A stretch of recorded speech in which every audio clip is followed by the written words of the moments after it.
Hey everybody, Kaylee Fretz here. I had a problem over the weekend. I was working on my bike and I snapped a little arm off of a very, very old repair stand that I've had for a while. And so I had to go buy a new one. Now, lucky for me, I am an Escape Collective member. And so I headed over to the Escape Collective member purchase program page, escapecollective.com/member-purchase-program. And I saw that Feedback Sports offers 25% off to all Escape Collective members. Great. So I went to the Feedback Sports website, shopped around a little bit. The Pro Mechanic bike repair stand looks pretty good to me. I went and grabbed the code from the member purchase program site, dropped it in at checkout, and lo and behold, the Pro Mechanic bike repair stand from Feedback Sports, instead of being $395, is now $296.25. So I've just saved myself almost $100, which, for those of you out there doing the math, is an entire year of Escape Collective membership. I think you're probably picking up what I'm laying down here, which is that the Escape Collective member purchase program pays for itself pretty darn quickly. If you're buying a kit, if you're buying wheels, if you're buying a new repair stand, make sure you are a member and make sure you're using your member purchase program codes, or else you're just wasting money. Head over to escapecollective.com/join, sign up today, get your member purchase program codes, and start shopping.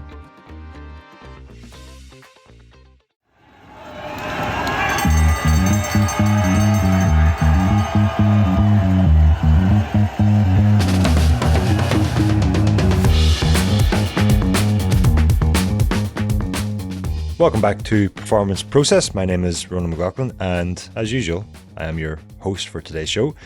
Today's guest, though, is someone who we've had on the show before and who's been on both sides of the performance equation. First as an elite rider himself, and now as a performance coach working with some of the best riders and triathletes in the world. Jacob Tipper has been at the sharp end of international racing himself and now coaches riders and triathletes chasing Grand Tour results, World Championships and Classic success. One of the tools he's been using more and more is heat training, not just for hot races, but as a powerful performance intervention in its own right, sometimes even in the middle of a cool European season. So today we're going deep on that topic. What actually happens when you train in the heat? Why are more riders doing it?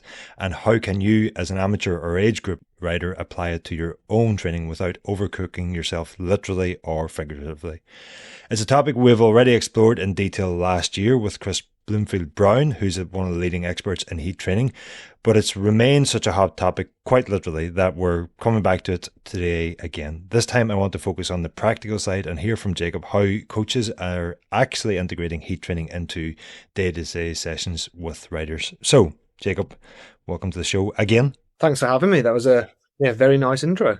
I've said in the intro there that it's heat training something you're using more and more with riders. Is that, I've made a bit of an assumption there, but am I right in that assumption? Oh no, it's definitely something that we've been using a lot of more in recent years. I mean, it's something that I first started doing with an athlete back in, I think I was working with her in 2013, 14 when she had Cross Vegas. So obviously cross races normally being pretty cold in a European winter, and they put a World Cup in Las Vegas basically. So super hot, and the protocols probably weren't out then. So it was a bit more of a, right, we're going to just put you on the turbo, dress you up really hot, and you're just going to ride really hot at tempo for an hour, and let's kind of prepare you that way. So this isn't crazy new. You know, there's been research on the benefits of heat since, I think I looked into this.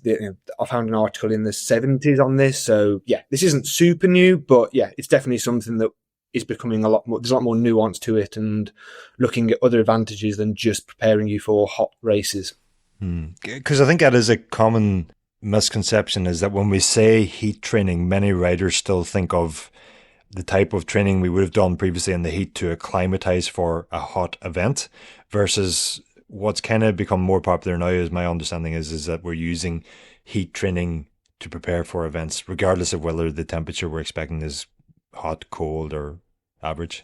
Yes, I still think the biggest advantage is obviously in the hot races. That's where it'll have the most substantial effect. But yes, there are potential physiological advantages through doing this heat training, through trying to create some increased blood values that will benefit you under any kind of circumstance. So yes, that's kind of the way that it's now evolving to. is this another kind of physiological tool in our toolbox that you can use as a coach? Maybe we'll kick things off with a bit of a recap for anyone who did miss that episode last year with Chris Bloomfield-Brown. Maybe start with the big picture. Like, why has heat training become such a hot topic in recent years?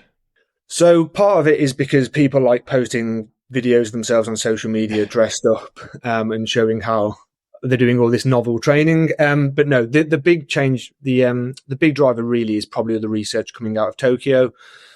We did have research coming out of Rio, but there wasn't kind of quite as much. But yeah, the research kind of driven out of Tokyo Olympics has definitely been probably quite a big driver. There's been more and more research, I think, on these practical uses of it, as opposed to before there was a lot of research, say, I think after like Atlanta, I think it's Atlanta and Athens, basically kind of showing how detrimental the heat is to performance.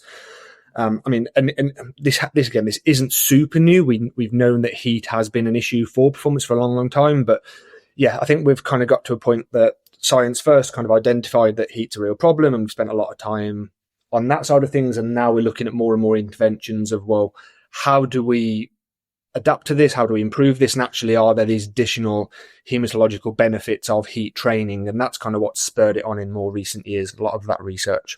One thing I hadn't considered was actually what you just mentioned there, and we started the Mexico 68, I think it was, Olympics was like where the world first caught on to altitude and some of the performance gains that you can see by going to altitude. Was it a case of these more recent, like Athens, Atlanta, Tokyo, very hot Olympic games, where suddenly we were forced into this hot environment and then picked up, oh, actually there could be some gains to be had by simulating this at home? Yeah, for sure. The Olympics is a kind of a novel problem in that a lot of sports, cycling is already a summer sport. We're already used to competing in the heat. It's not so much of an issue for cycling, whereas say running, typically like marathons are normally done in the spring or autumn when it's cooler. And then suddenly you have a super hot marathon in the middle of the summer, and it causes a lot of issues for a lot of athletes. Very famously, Paula Radcliffe was kind of the goat of running, across male and female. She was just outstanding at the time, but she couldn't back up a marathon in the Olympics. So in Athens and Beijing, it didn't really go well for her, unfortunately. So yeah, it's for a lot of other sports, the Olympics causes this real interesting issue of a sport that's normally a, say, spring, autumn, or even some cases, even a winter sport, suddenly gets put into even a European summer. Paris was still hot last year, caused a lot of problems. And yeah, then as a sports scientist's job is, well, how do you solve that problem? So what actually happens to the body when we train in heat? Yeah, so in terms of the adaptations that you get from this sort of training, I suppose in kind of chronological order, because each one kind of takes a few days to work. The first one is you kind of get an increased sweat rate. That's basically your main way to cool yourself down through evaporative cooling. So first you get better at sweating, you sweat more. That can kind of come on in the first 24, 48 hours. Then the next kind of one that again comes on still pretty quickly is you start to increase your blood plasma volume. So essentially how much water is in your blood. Again, that can be used for cooling, for sweating, and for kind of distributing that heat. And then I suppose the kind of more recent research or these new potential benefits is then this increased haemoglobin mass. So essentially the kind of part of the blood that's responsible for carrying oxygen.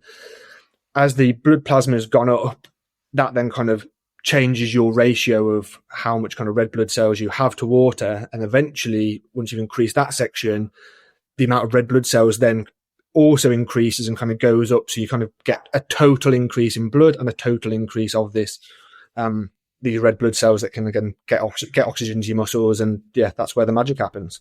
Yeah, you're not like changing the ratio or the percentage. You're actually just changing the volume. Is that correct? So you change the volume first. You change the total amount of blood plasma first. So in which point, in theory, your hematocrit might actually drop because you've suddenly got more water in your blood.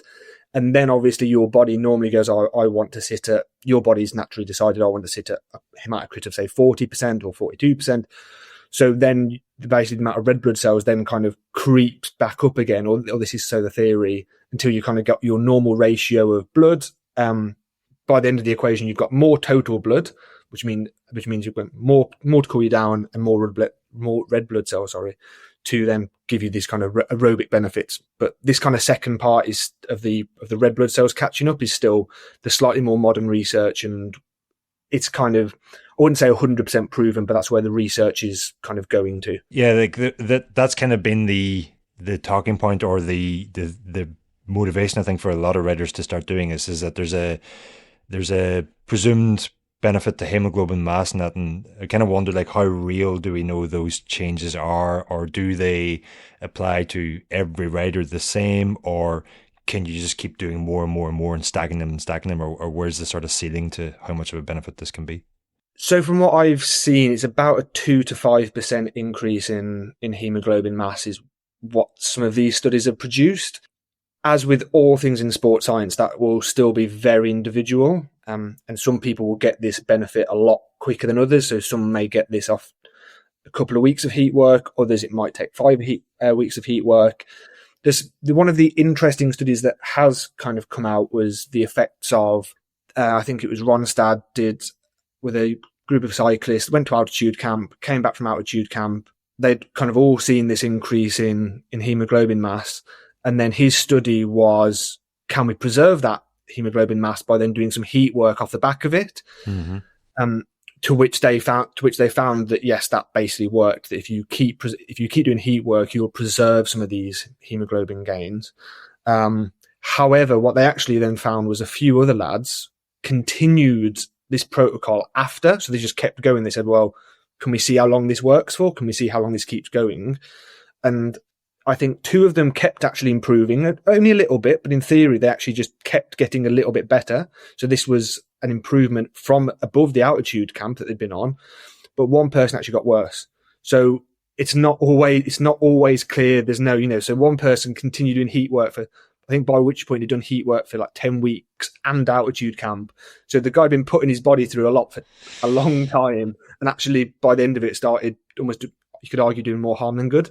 So yeah, it's never like clear cut. Everyone has their own individual responses to this, unfortunately, which is the fun of sports science. There are though other adaptations and responses and benefits to heat training than just hemoglobin mass increases, or potentially increasing hemoglobin mass. You referenced a few of them earlier, but probably worth just reiterating what those are as well, because they don't get talked about as much, I think. Yeah, so like I say, sweat rate's super important, because again, without that, that's what, you cannot cool yourself down in the heat. And again, being able to cool yourself down even in moderate temperatures is still super important, because you do not want your core body temperature getting too high. That is wildly detrimental to performance.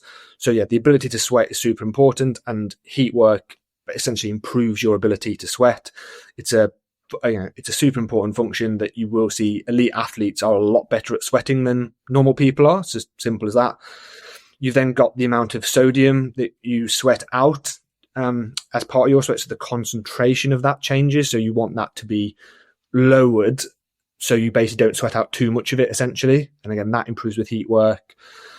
And then the blood plasma volume, essentially you want more fluid, as that will help. That's your kind of, if you're a car, that's your cooling fluid to help keep you cool. So the increased blood plasma volume is important for that perspective. And I think maybe, riders maybe still don't appreciate how important maintaining thermoregulation is, because when you overheat, the figures that I've heard and that Chris Bloomfield Brown told us on the episode last year were that for every 1 degree Celsius increase in core body temperature, your gross efficiency goes down by 1%. And if we're only 20% efficient to start with, that 1% is a serious, in terms of the what you'd see on your screen, it's a heck of a difference. Just to kind of double check my maths, I did quickly run that just before I came on air. And yeah, 300 watts, 1% decrease in efficiency from 20%, assuming that most people sit around there, would be 15 watts if you're at 300 watts. So yeah, very substantial.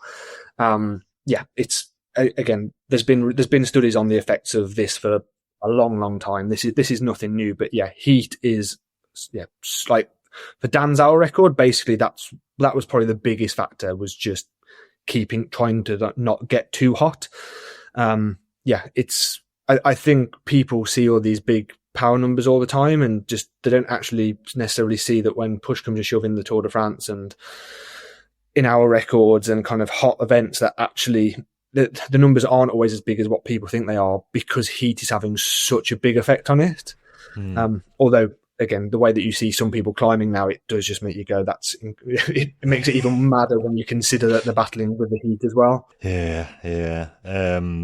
Yeah, and like to put that in context as well, you'd said like 15 watts for a 1% drop as a result of a 1 degree increase. But what I have seen quite often when I used to use a sensor that claimed to sort of measure these sorts of things, you might see a core body temperature increase of 3 degrees during a time trial, which would be, for the example you give, 45 watt drop in the power you can produce. Yeah, I mean, I think it was Doha Worlds that was like super hot, and I think someone had a core temperature pill for that, and I believe they got like to 41.5 degrees or something crazy. Like they got to like they shouldn't have been able to they should not have been able to keep performing.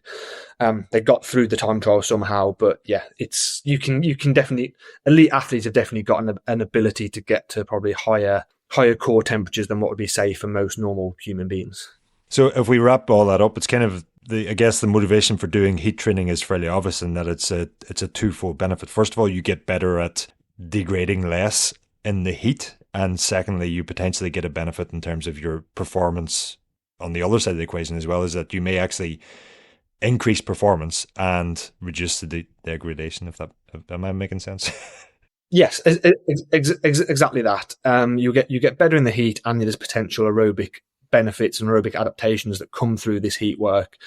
But yeah, I mean, just to go back, to the kind of effects of heat, there's kind of there's better studies through running rather than cycling. But I think it's for every, I think 5 degree increase in the temperature outside can lead to like a marathon drop of like up to 8% in some people. It's, heat is a real driver of kind of negative performance as such.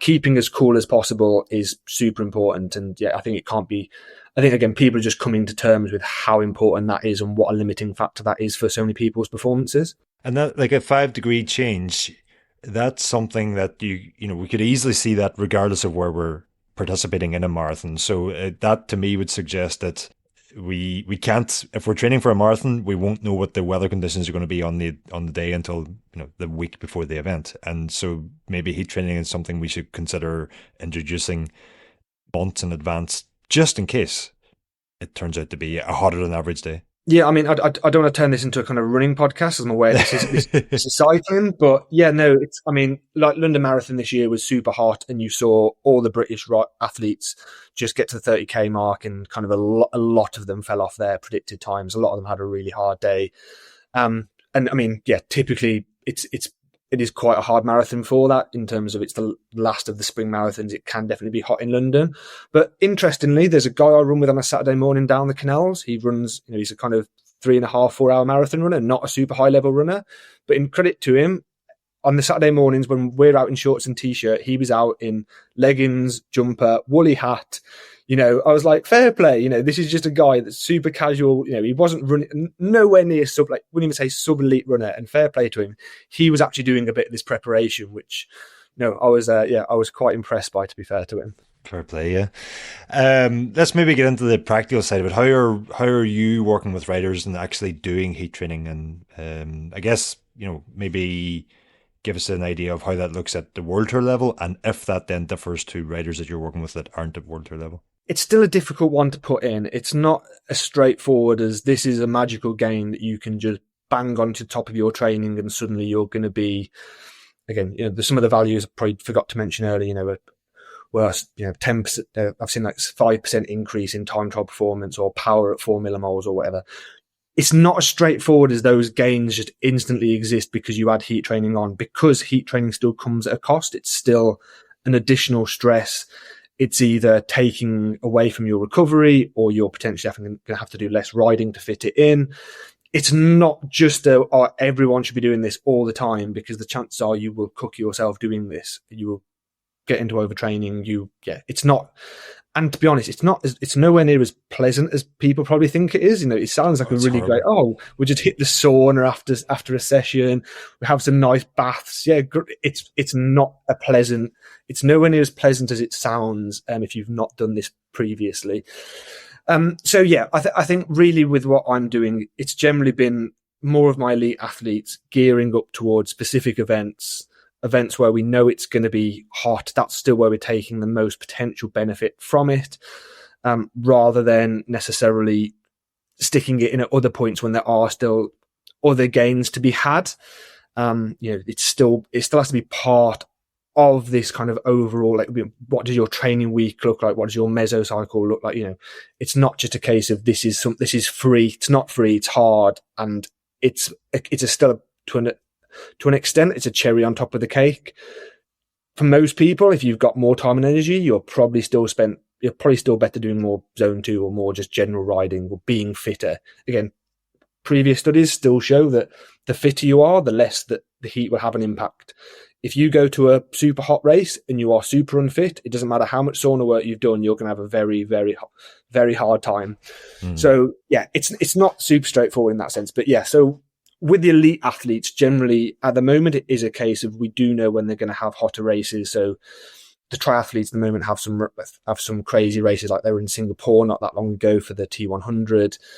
The Tour de France for Ben will obviously be a ridiculously hot race. It always is. So that will have certain levels of heat work prior to that. And again, as a kind of case study, what we did with Dan's hour record was very much as he would tell everyone, his power numbers weren't incredibly high for that. A big part of that was being able to overcome the heat in an aerodynamic position, essentially. So far, it's generally been focusing on it in that respect. I haven't used it with many athletes as let's just look at this as a potential tool. It's because it still comes with a risk. And for a lot of people, there is still, can we train better? Can we train smarter? Can we recover better, sleep better, eat better, blah, blah, blah, rather than necessarily take these risks. However, I think one of the things that can be done is I also have amateur athletes that have used this as well. So I've had amateurs that have gone and raced Masters Tour of Mallorca or Grand Fondos abroad. And again, especially if you're from the UK where you're not used to good weather, you still can get these same benefits that the pros can get when it comes to a hot race. And I just haven't necessarily used it that much as a kind of additional tool. Maybe I will do in the future. Again, it's always a risk versus reward when it comes to adding any kind of new stress or stimulus to someone's training. A couple of things you mentioned there. First of all, the Ben that you referenced is Ben Healy of EF. And the Dan that you've mentioned is Dan Bigham, former WorldTour record holder, and now works at Bora Hansgrohe.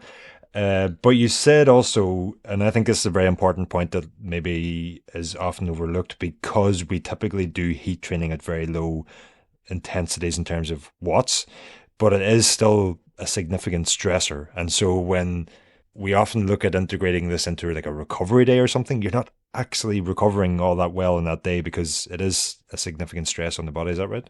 Yes. I know some people have tried to do it in that respect, but again, they seem to be doing it more of you kind of drip feed it in over time to then not affect your kind of more active days. But again, it depends how much you kind of really need that recovery day. If you're not recovering from training and you are putting additional stress on those recovery days, then yeah, it's a kind of potential recipe for disaster. So with all these things, it's always a big picture. You can't just, you wouldn't just randomly sleep in an altitude tent on your recovery days. That wouldn't be the best thing to do. So it's in a very similar vein to that. If there is a case where you've decided you are going to integrate this, you mentioned Ben will perhaps need some heat training ahead of the Tour de France. What does the protocol look like? I've heard the first 2 weeks you do 3 to 5 sessions per week with 40 minutes at this heat training zone, and then you can maintain that with less sessions per week after that. What do you have a protocol you use? So it's obviously difficult with pros in terms of they often have so many of the races and race calendars that they are fitting in around this. We can't obviously be doing heat work in the middle of the Dauphiné, for example. So again, I think we're going to potentially come on to it later, an argument of what's better, altitude or heat.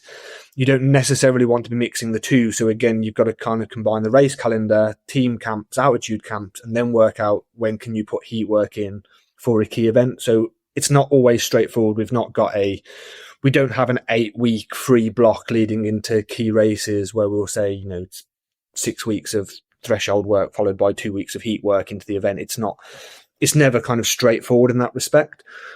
But yeah, we tend to go for more of a kind of 2 week looking at, I think, around kind of 5 to 7 sessions, depending on how they're spread out. Around that sort of mark is how we'd look at it. Again, it depends on different athletes, whether you want to be doing it right up to the day of the event.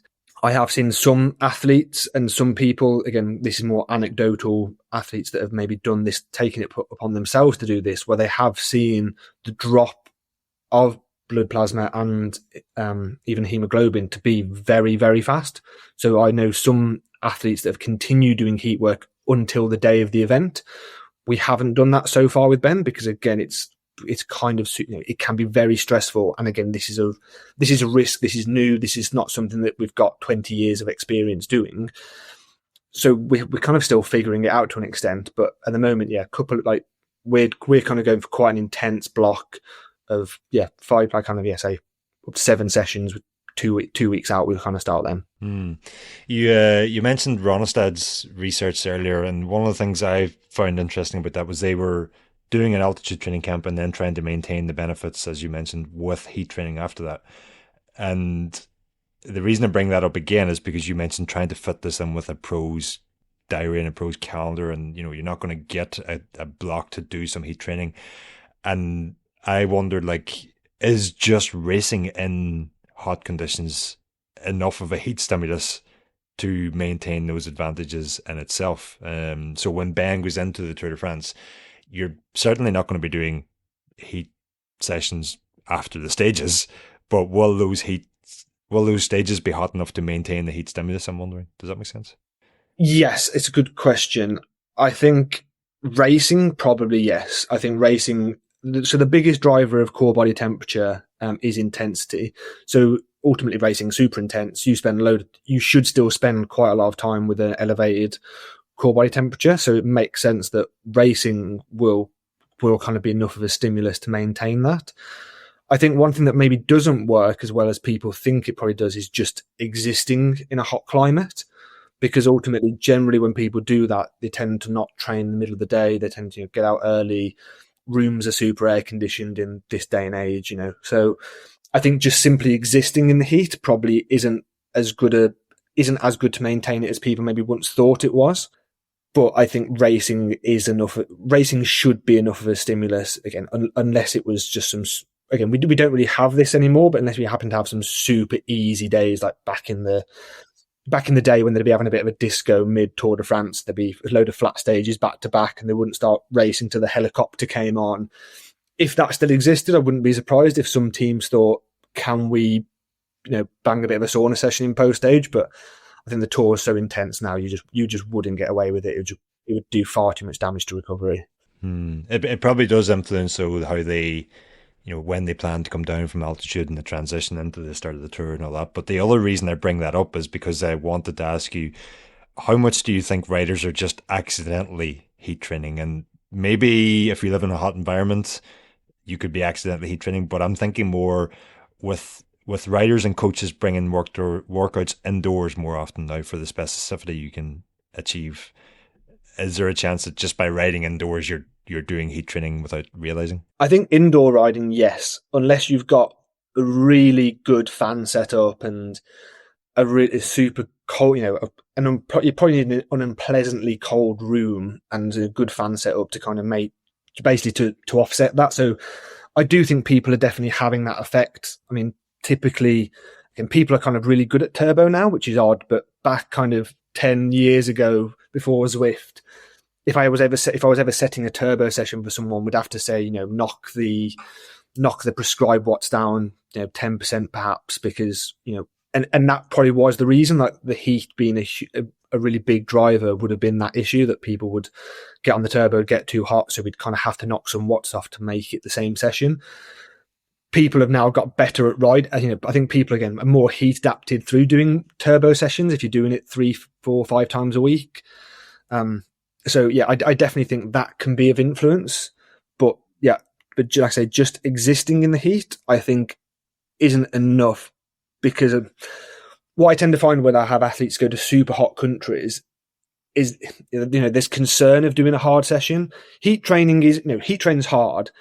You have to be, I wouldn't say you're on the limit, but you've not got a lot of scope left at the end. You should be there. It should be very uncomfortable. If you're on the turbo at any point, if it does get too uncomfortable, you can stop. You can get off. You can jump in a cold shower. It's ideally that never happens. We don't want to push it that far. That's the worst case scenario. If you're out on the road though, and you're an hour and a half away from home, then you're not going to do that, or it would be stupid to do that, basically. So the chances are you're not going to take that risk of kind of being quite as hot. You're not going to sit there just below that limit, because it would be too risky to do so. So I do think when people are abroad, they're probably not quite getting that same stimulus, because they're not going to take those risks. Whereas in a heat chamber or in a controlled turbo, you can turn it off. And I think that's a super valuable part of it. Yeah, I mean, that I used to do the exact same thing. You dial down the target wattage for a session that was going to be indoors, and in hindsight now, it probably was the heat. But the other thing that I always found was that when riders were forced indoors, and especially myself, due to injury or weather or whatever, and you did a sustained block of indoor training, the gains were just every single time. You came out of it better off than you would have done had you been able to train outdoors. And Heyman's probably the best example, having won Paris-Roubaix. And I think that changed a lot of our thinking around indoor training, and changed a lot of our thinking around heat training also. But to get back to what we were talking about there, and accidentally heat training, are there any common mistakes that riders would make, or even coaches could make, in terms of prescribing and doing heat training? Yeah, so just to jump back a slight point there in terms of that indoor block being so beneficial. Again, that was the kind of magic ingredient that really pushed Ben into the kind of stratosphere of being a top rider. He broke his wrist at one of the early French races, missed the start of that year, and it was a block there. And I'd experienced this before with other athletes, and I said, don't worry, we'll get a really good block out of this. In fact, I think Ben had done it before. I think he'd broke bones before, and he knew how useful these turbo blocks could be. We'll sit you there. We can kind of use heat to kind of create additional stress at the start when maybe your power is not going to be as high because you've got a broken bone, so you physically can't kind of push as much power because it requires stabilization. So, we can kind of let you get hot that respect, and then get this really good turbo block in. And then, Ben came back from that. He'd not had the world's best first year as a kind of World Tour pro. So, it was important that he got a good year this year, and then suddenly went and got, I think, second at Amstel. So it definitely worked for him as well. Again, it wasn't quite the Matthew Heyman of winning Roubaix, but it was, it wasn't far off it. Exactly. So no, definitely that's something that I think can be super valuable. But again, it definitely came at a high cost. Ben was very burnt out off the back of, he did that in Giro, won the Giro stage, and he was that block. It takes, again, people don't realize the cost this has on you. It mentally, physically, it's hard training. It's not just having a bath. But sorry, back to your question. Well, just before you do get back to my question, I do remember talking to Ben at that time and saying, well, you figured out what training indoors really, really works for you. Are you going to keep doing it now? Expecting the answer to be yes. And he was like, no, I can't. I need to go back outdoors. And despite the success it brought, that's how difficult it is, and it's important to recognize that. Yeah, we had that from the team. The team were like, that was great what you did with him. Can you do it again? And I was like, no, he doesn't want to do it. He said, he straight up said, that was horrendous. And again, this is a professional athlete getting some of the best results in the world. And, it sounds obvious, but surely you do whatever works for you. But it's so hard. There's a few, don't get me wrong, there's a few athletes out there that are just almost zombies and just can sit on the turbo all day, every day. But for most people, it's horrendous, to be honest. I can't do it at all. Okay, folks, that's where we're cutting off the free version of this podcast this week. Just a reminder, if you head over to escapecollective.com/member, you can sign up now and you can get the entire podcast uninterrupted. You'll not have me butting in to cut you off or to remind you that you're not yet a member. And in doing so, you will be helping to ensure this podcast continues for many more episodes and months and years to come. So head over escapecollective.com/member now to sign up to Escape Collective and to get the entire episode of Performance Process along with all of the other podcasts and written content that we publish on our website. This episode was produced, edited, and mixed by Will Jones at Red Bricks Media.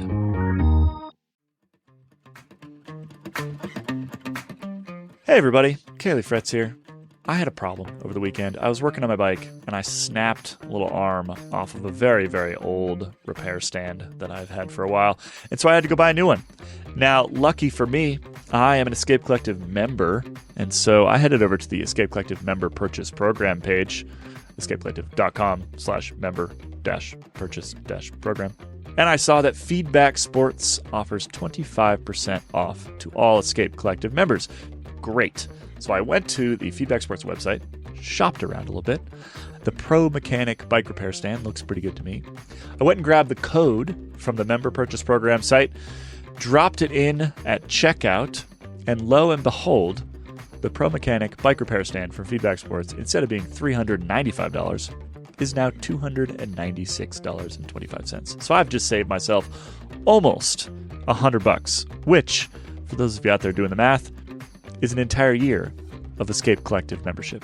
I think you're probably picking up what I'm laying down here, which is that the Escape Collective member purchase program pays for itself pretty darn quickly. If you're buying a kit, if you're buying wheels, if you're buying a new repair stand, make sure you are a member and make sure you're using your member purchase program codes, or else you're just wasting money. Head over to escapecollective.com/join, sign up today, get your member purchase program codes, and start shopping.